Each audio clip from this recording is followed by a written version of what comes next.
Hey guys, welcome back to Book of Travels Day 2. I want to show off a little more gameplay because I did finally reach level 2 today after much hard work and traveling and exploring. And also I just kind of wanted to talk about some of the problems being dealt with in early access. Early access is always tough to tell ahead of time if it's going to go smoothly, what problems are going to pop up. But so far it seems like the developers at Might and Delight have been really focusing on the top problems, and let's jump into it. So the top problem so far is that there are servers down or people not able to connect to the servers. Thankfully, this is something I haven't dealt with other than a few server disconnects, but not everyone has been so fortunate, which is kind of ironic because I have other frequent internet issues as it is. They put up an update on Steam today, kind of explaining their setup. So they have 3 sets of servers in North America, Europe, and Australia, and each individual server only allows X amount of players. Somewhere I feel like I've seen it only allows like 7 players or something like that, but that could just be hearsay. But anyway, they only allow that many players, whatever the number is, to keep from meeting too many other players where it might feel less eventful when you stumble across someone. Because so far when I've found someone in the world, I kind of like celebrate a little bit and I get giddy about it. But new servers automatically pop up according to the release on Steam when there aren't enough free seats left. I don't understand servers very well, to be honest, but a friend of mine in our Discord server described how closely the developers were working with her to make sure that she gets to play as soon as possible. I think they were contacting her via DM and trying to figure out what the problem is and how to solve it. All that being said, there are server problems. They're being open about it. They are working on them. So I appreciate their openness and that they're not hiding behind any excuse. They're saying it's a problem and one at the top of their priority list to fix as soon as possible. One of the other concerns or complaints that I've seen is that there's not enough playtime. There's not enough things to do in this version, in the early access version. I haven't heard this as much as far as a complaint, but maybe more speculation, as is common with early access. But from my experience, I'm 3 hours in. I've visited 4 of the locations in the Braided Shore, and I feel like I haven't even scratched the surface of exploring new locations and finding quests and interesting characters.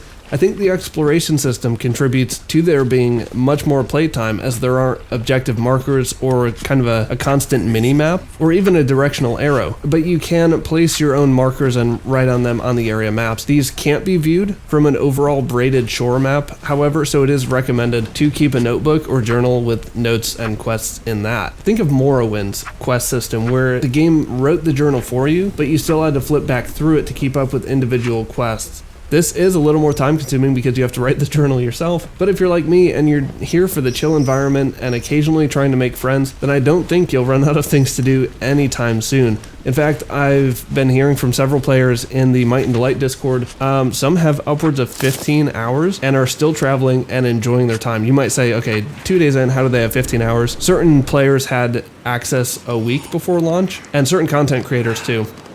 Not me.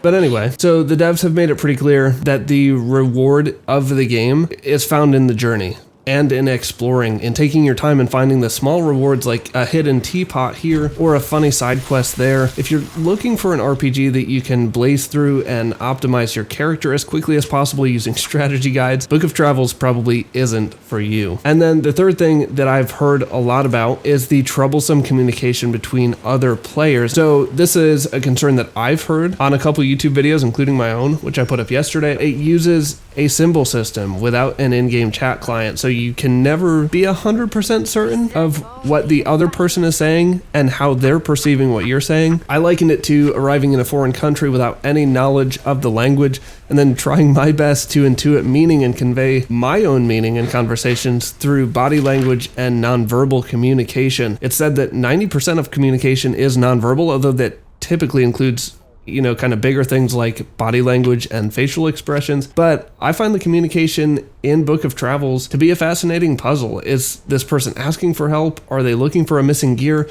Have they already found it and they're trying to help me? So as I walked and traveled with my new companions, I found myself making up small backstories about them or imagining that they're just as lost as I am and just hoping for a friend to enjoy the scenery with. And the funny thing is, I'll probably never know. I would love to see a forum of Book of Travels like missed connections like Craigslist used to have, talking about the chance encounters we might have in the game and then never see that person again or be able to communicate with them.